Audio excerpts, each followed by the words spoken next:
వారంలోపు free current తెల్ల ration card ఉన్న వారికి వర్తింపజేస్తాం. 500కే గ్యాస్ సిలిండర్ సైతం అంటూ ఒకరు చూస్తాం. వచ్చే నెల 15 లోపు రైతు బంధు పూర్తి. ఇది విరామం మాత్రమే, యుద్ధం ఇంకా అయిపోలే. రాష్ట్రంలో 14 ఎంపీ సీట్లు గెలవాల్సిందే. కోడంగల్ గలం ఢిల్లీలోని మోడీకి, ఫామ్ హౌస్లోని కేడీకి వినిపించాలి.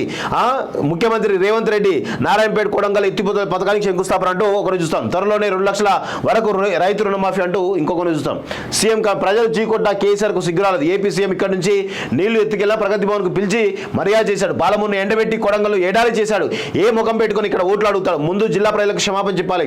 అల్లుడు నల్గొండ నుంచి, కొడుకు పాలమూరు నుంచి పాదయాత్రలు చేస్తారట. పాలమూరు రంగారెడ్డి జాతీయ హోదా ఎందుకు ఇవ్వలేదు? ఇందుకు బీజేపీ నేతలు సమాధానం చెప్పాలి. ఇది ఆరంభం మాత్రమే. వంశీచంద్ర రెడ్డి, కేసీఆర్, కేటీఆర్, రేవంత్ కాలిగోటికి సరిపోరు. మంత్రి కోమటిరెడ్డి నీటి ప్రాజెక్టు నాశనం చేసిన కేసీఆర్, మంత్రి ఉత్తమ్ కుమార్ రెడ్డి అంటూ ఒకరిని చూస్తాను.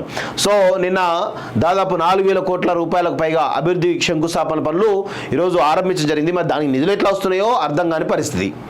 వాస్తవం కూడా ఈరోజు సొంత కాన్స్టిట్యూన్సీ కాబట్టి ఈరోజు గజ్వేల్ కంటే, సిద్దిపేట కంటే, సిరిసిల్ల కంటే మనం అలా చెప్పుకున్నాం. కేసీఆర్ ప్రభుత్వంలో ఈరోజు ఆ కుటుంబానికి సంబంధించిన కాన్స్టిట్యూన్సీలే డెవలప్ అయినాయి, మిగతా డెవలప్ కాలేదు. ఇప్పుడు ఈ ప్రభుత్వంలో మరి ముఖ్యమంత్రి కాన్స్టిట్యూన్సీ కొడంగల్ మాత్రమే డెవలప్ అవుతుంది తప్ప మరి మిగతా కాన్స్టిట్యూన్సీ పరిస్థితి, మిగతా వాటి కూడా ఇవే 4,000 కోట్లు మరి పోయి భూపాలపల్లికి, పోయి ములుగుకి, పోయి ఆదిలాబాద్లో ఉన్నటువంటి ఆ గిరిజన ఏవైతే ఉన్నాయో ఆ ప్రాంతాల వాటిలోకి చూద్దాం.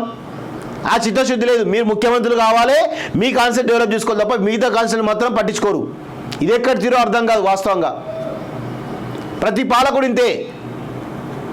మనకు బుద్ధి ఉండాలి, ప్రజలకు బుద్ధి ఉండాలి ఇలాంటి వాళ్ళని గెలిపించడానికి.